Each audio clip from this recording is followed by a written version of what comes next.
اسے ڈالنے میں ایک شرعی طور پر، قرآن و حدیث کے طور پر ایسے کوئی سنت نہیں ہے، لیکن پریکٹیکل طور پر ایک ضرورت ہوتی ہے جب شہروں میں رہتے ہیں اور اس طرح سے قبرستان جب لمیٹڈ ہوتے ہیں تو یہ مجبوری ہوتی ہے ایک طرح کی۔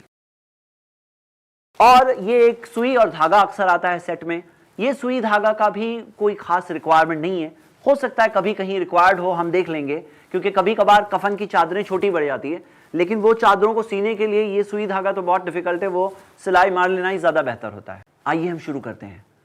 سب سے پہلی بات، یہ غسل دینا ایک عبادت ہے، اور یہ عبادت کا کام صرف ایک ایسا شخص کر سکتا ہے جس کے پاس ایمان ہے، کیونکہ ایمان جس کے پاس نہیں ہے وہ غسل نہیں دے سکتا۔ تو جو شخص غسل دے رہا ہے اس کے لیے یہ ضروری ہے کہ وہ مسلم ہو، نمبر 2 عاقل ہو، مطلب اس کے پاس ایک سالم عقل ہو، ایک ساؤنڈ مائنڈ ہو، نمبر 3 اس کے پاس ایک ایسا بیسک علم ہو کہ کیسے غسل دینا ہے تاکہ وہ کام کرے جو قرآن و حدیث سے ثابت ہے۔ اس کے علاوہ ہم دیکھتے ہیں قریبی رشتہ داروں کا زیادہ حق ہوتا ہے۔ اللہ تعالیٰ نے قرآن میں فرمایا وَأُولُو الْأَرْحَامِ بَعْضُهُمْ أَوْلَىٰ بِبَعْضٍ، رشتہ داروں میں بعض دوسروں سے زیادہ قریب ہوتے ہیں، تو قریبی رشتہ داروں کا زیادہ حق ہوتا ہے۔ ہم دیکھتے ہیں اللہ کے رسول محمد صلی اللہ علیہ وسلم کو غسل دینے میں نبی صلی اللہ علیہ وسلم کے رشتہ داروں میں علی رضی اللہ عنہ، ان کے چچا زاد بھائی فضل بن عباس، ان کے چچا عباس رضی اللہ عنہ، یہ سب موجود تھے۔ اسامہ بن زید کے بارے میں آتا ہے۔ تو قریبی رشتہ داروں کا زیادہ حق ہے۔ بہت افسوس کی بات ہے کہ بہت سے لوگ یہ سمجھتے ہیں یہ بہت مشکل کام ہے، اور نعوذ باللہ کچھ لوگ یہ سمجھتے ہیں جیسے کہ اعوذ باللہ اس میں کچھ گندا کام ہے۔ ایسا بالکل نہیں ہے، ہم سب بھی مرنے والے ہیں، ہم سب کا بھی یہ حال ہونے والا ہے، ہم بھی ایک دن وہاں پر اسی ٹیبل پہ پہنچنے والے ہیں۔ تو ہم سب کو یہ سوچنا چاہیے یہ ایک ایسی چیز ہے جب ایک رشتہ دار دوسرے رشتہ دار کے لیے کرے گا تو کتنے پیار سے، اکرام کے ساتھ، عزت کے ساتھ وہ کرے گا۔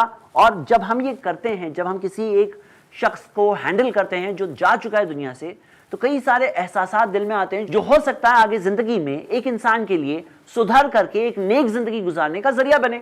تو آئیے ہم شروع کرتے ہیں کہ غسل کیسے دیں۔ سب سے پہلے میت جو کپڑے پہنا ہوا ہے، اب ظاہر سی بات ہے یہ کپڑے یہ اس طرح سے اتار نہیں سکتے جیسا ایک زندہ شخص اتار سکتا ہے۔ تو کیسے کپڑے اتارے جائیں گے؟ اسی وجہ سے ہمیں ایک ریکوائرمنٹس میں ایک اور چیز چاہیے، کینچی۔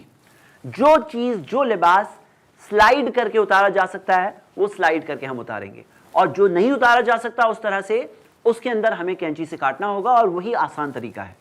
لیکن اس سے پہلے ہم یہ 2 چادروں میں سے ایک چادر کو لے کر اس میت کے اوپر ڈھانپیں گے۔ یہ ہمارے ساتھ ہمارے داؤد بھائی ہیں۔ داؤد بھائی آپ سلام کہہ سکتے ہیں۔ السلام علیکم۔ اور اللہ انہیں جزائے خیر دے کہ وہ والنٹیئر کر رہے ہیں تاکہ ہم اس بات کو پریکٹیکل طور پر اور بہتر سمجھ سکیں۔ اور ہمارے ساتھ خالد بھائی ہیں جو اس میں مجھے اسسٹ کر رہے ہیں، اور ضروری ہے نارملی 2 یا 3 لوگوں کا رہنا ضروری ہوتا ہے تاکہ کام جلدی ہو جائے، آسانی سے ہو جائے، سہولت کے ساتھ ہو جائے۔ تو ہم پہلے ان کے جسم کو ڈھانپ لیں گے اس چادر سے۔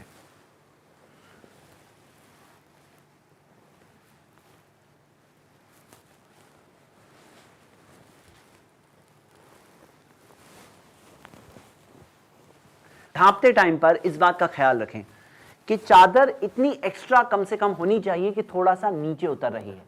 کیوں؟ کیونکہ جب ہم ان کو کروٹ پر لیں گے تو ایسا نہ ہو کہ ان کا جسم ظاہر ہو۔ یہ بات یاد رکھیے کہ ان کا انتقال ہو چکا ہے اور ہمیں ان کے سطر کی پردہ پوشی کا خیال رکھنا ہے۔ جو اجر کے تعلق سے حدیثیں آتی ہے وہ ساری حدیثوں کے اندر فَسَتَرَهُ کا ذکر ہے، فَقَتَمَ عَلَيْهِ کا ذکر ہے کہ پردہ پوشی کرے، ان کو چھپائے۔ تو ہم دیکھتے ہیں یہ جو چھپانا یہ اسلام کا حصہ ہے، اسلام کے اندر حیا سکھائی گئی ہے، وہ حیا کا حصہ ہے۔ اور اللہ کے رسول محمد صلی اللہ علیہ وسلم نے فرمایا لا تکشف فخذک، اپنی ران کو ظاہر مت کرو، ولا تنظر الی فخذی حی ولا میت۔ اس حدیث میں آیا ہے کہ نبی صلی اللہ علیہ وسلم نے فرمایا کہ اپنی ران کو ظاہر نہ کرو اور نہ کسی زندہ یا مردے کی ران کی طرف دیکھو۔ آپ سوچو اور کہیں اور ہماری نظر جائے وہ ایک الگ بات، وہ ایک دور کی بات، وہاں نہ جائے۔ یہاں تک آ کہ جو تھائی ایریا ہوتی ہے نا، جس کی اہمیت لوگ بہت زیادہ نہیں سمجھتے کئی بار، اس کی طرف بھی دیکھنے سے نبی صلی اللہ علیہ وسلم نے منع کیا، وضاحت کے ساتھ کہ میت کے بھی، کسی مردے کی بھی ران کی طرف بھی مت دیکھنا۔ ایک اور بات کا خیال رکھیے کہ جو چادر ہو وہ تھک ہونی چاہیے، کیونکہ جب ہم اس کے اوپر پانی ڈالیں گے تو وہ پانی ڈالنے کی وجہ سے کئی بار کئی چادریں پتلی اور ٹرانسپیرنٹ ہو جاتی ہیں۔ اس کے اندر ہم سب ایک بات کا خیال رکھیں کہ یہ جو ساری چیزیں جو میں نے ڈیمانسٹریشن کے ٹائم پر یہیں پہ رکھی ہے وہ یہاں نہیں رہیں گے، کیونکہ یہ پورا ٹیبل جو غسل کا یہ ٹیبل ہے پورا کا پورا گیلا ہونے والا ہے اور اس کے اوپر پورا پانی بہے گا۔ اور آپ دیکھیں گے اس طرح کے ٹیبلز اکثر مساجد میں اویلیبل ہوتے ہیں۔ اگر آپ کو ایسا ٹیبل مل گیا تو بہت ہی اچھا ہے، کیونکہ اس میں اس طرح کی ڈرینیج ایریا بھی ہوتی ہے اور نیچے لگانے کے لیے یہ پائپ بھی اکثر ساتھ میں آتا ہے ایکسٹینشن وغیرہ کے ساتھ، تاکہ آپ اسے اپنے نالے تک پہنچا دیں. اور اگر یہ پائپ ساتھ میں نہ آیا ہو تو آپ اس کے نیچے بالٹی بکٹ وغیرہ رکھ کے اسے بار بار ایمٹی کر سکتے ہیں، تو سہولت ہو جاتی ہے.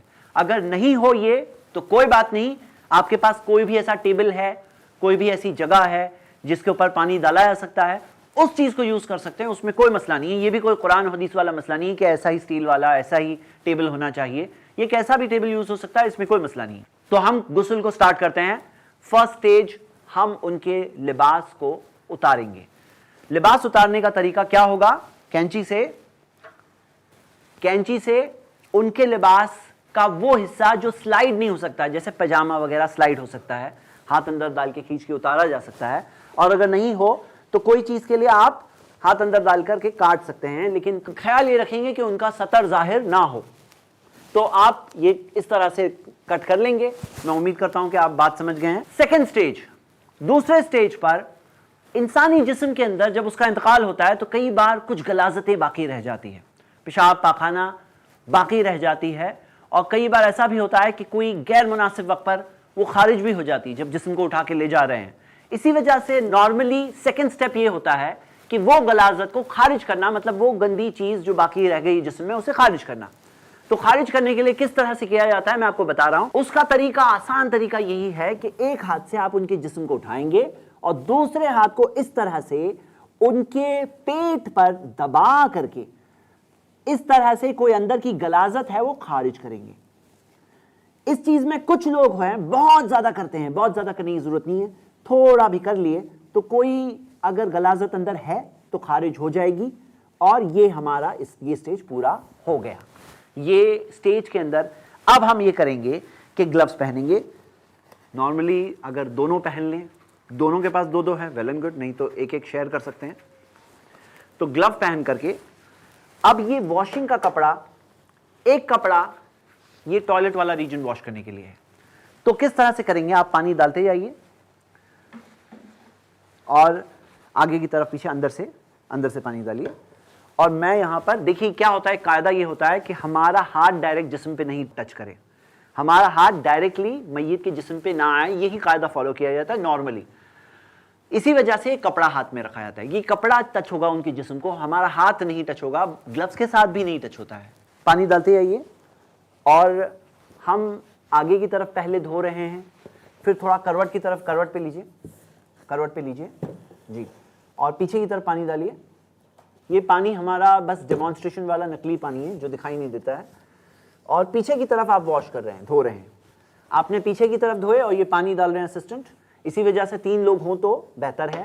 پیچھے دھو لیے اور آگے بھی دھو لیے. پانی ڈالیے جی، آگے پیچھے دونوں دھو لیا. اور دھونے کے بعد یہ ہمارا سیکنڈ سٹیج پار ہوا. نارملی یہ کپڑا، یہ میرا سجیشن ہے، یہ قرآن حدیث کا رول نہیں. یہ کپڑا کیونکہ ابھی ہم ٹوائلٹ والے ایریا کے لیے رکھے تھے، اسی لیے اسے اسی مقصد کے لیے سائڈ پہ رکھ دیتے ہیں. کبھی ایسا بھی ہوتا ہے کہ بعد میں پھر سے کوئی غلاظت خارج ہو تو یہی کپڑے کو اس کے لیے استعمال کریں گے. اب ہم سٹارٹ کرتے ہیں غسل. غسل کے اندر ہم دیکھتے ہیں کہ پہلا جو غسل ہوتا ہے اس کے اندر بیمائن و سدرین، پانی اور بیری کے پتوں کے بارے میں ذکر آتا ہے. تو بیری کے پتے اگر آپ کو مل رہے ہیں پانی میں ڈالیے، اور پانی تھوڑا گرم کیا جاتا ہے تاکہ وہ بیری کے پتوں کا اثر وہ پانی میں آ جائے، اور پھر اس پانی سے دھویا جاتا ہے. بیری کے پتوں کے اندر وہ کلیننگ ایفیکٹ ہوتا ہے، وہ صفائی والا ایفیکٹ ہوتا ہے. لیکن بیری کے پتے اگر آپ کو نہیں مل رہے ہیں کہیں پر شہر میں وغیرہ، آپ کے لیے مشکل ہے، تو آپ صابن استعمال کر سکتے ہیں، اس میں کوئی حرج نہیں ہے. تو ہم یہ دیکھ رہے ہیں کہ اس مرحلے میں ہم صابن سے واش کریں گے. اور اللہ کے رسول محمد صلی اللہ علیہ وسلم نے جو صحابہ کو سکھایا ہو بہو وہ حدیثیں ہمیں ملی ہے. صحیح بخاری کی حدیث ہے، ام عطیہ رضی اللہ عنہا نے نبی صلی اللہ علیہ وسلم کی بیٹی کو غسل دیا تھا، انہوں نے اور عورتوں نے مل کر. اور نبی صلی اللہ علیہ وسلم نے ان عورتوں کو جو بتایا، انہوں نے بتایا، ہمیں بیان کیا، وہ حدیثوں سے ہم کافی کچھ سیکھتے ہیں. تو نبی صلی اللہ علیہ وسلم نے کہا اغسلنا ثلاثن، 3 بار دھو، 3 بار، او خمسن، 5 بار. ایک اور روایت میں آتا ہے او سون، 7 بار. ایک حدیث میں آتا ہے اغسلنا وترن، تاک عدد دھونا، آڈ نمبر، یعنی 3 5 7 تاک عدد دھونا. تو ہم دیکھتے ہیں کہ یہ غسل جو دینا ہے اس میں قاعدہ کیا ہے، 3 بار غسل دینا سنت ہے.